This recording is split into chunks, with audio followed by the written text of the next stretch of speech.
Dramatic video wolf from the cockpits of military planes, and tonight we've spoken to pilots who have spotted those UFOs. There have been enough of these sightings in recent years with specific descriptions from sharp-eyed pilots that the U.S. military is now streamlining its process for reporting those incidents. Oh my gosh, dude. Wow, look at that, man. A veteran fighter pilot surprised by an object outside his cockpit window. There's a whole fleet of them. Look on the ASA. My gosh. They're all going against the wind. The wind's 120 miles from the west. Look at that thing, dude. This video is from a U.S. military training mission off the coast of Jacksonville, Florida in 2015. The object is a UFO, and American military pilots have seen so many of them in recent years that the Navy tonight tells CNN it's briefed members of Congress this week on what it calls threats to the safety and security of our aviators. The Navy won't comment on what it told members of Congress. Senate Intelligence Committee Vice Chair Mark Warner is one member who got a classified briefing. One of the key takeaways I'd have is that the military and others are taking this issue seriously, which I think in previous generations may not have been the case. And it's even gotten to the level of the president. And I did have one very brief meeting on it, but people are saying they're seeing UFOs. Do I believe it? Not particularly. But former Navy pilots tell CNN they still can't explain the objects they spotted. We spoke to Ryan Graves, who flew Navy FA-18 Super Hornet fighter jets. He was on that same mission off Jacksonville, which spotted this object.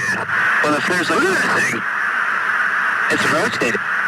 Graves told us this object was similar to what he saw on training missions off the southern coast of Virginia throughout 2014 and 2015. That was one of the most amazing things to us, or at least to me, was that these objects would be out there all day. And the speeds that they're exhibiting, as well as the flight characteristics, there's no platform or really energy source that I'm aware of that could allow something to stay in the air as long as these objects were. Graves told us he and his fellow pilots first thought these objects were drones, then a near disaster. Someone accidentally had one of the objects flying between his aircraft at very close range and gained visual, realized it was very unlikely that it was a U.S. drone program. Another former Navy fighter pilot, David Fravor, told us he saw a UFO during a training mission off San Diego in 2004 on a clear day. What surprised him? The object had no visible propulsion and was much more agile than a plane or a helicopter. This was extremely abrupt, like a ping pong ball bouncing off a wall. It would hit and go the other way and change directions at will. Skeptics say these objects could simply be military hardware being tested on classified missions, unbeknownst to the pilots who spotted them. It's probably one part of the military not telling the other part of the military what they're up to, for a good reason. Still, Graves is happy that the Navy has a newly upgraded process for pilots to report these sightings. If these things are operating airspace, the smallest amount of damage they could do is potentially take out a couple of lives in an aircraft, and I think that alone is worth the investigation.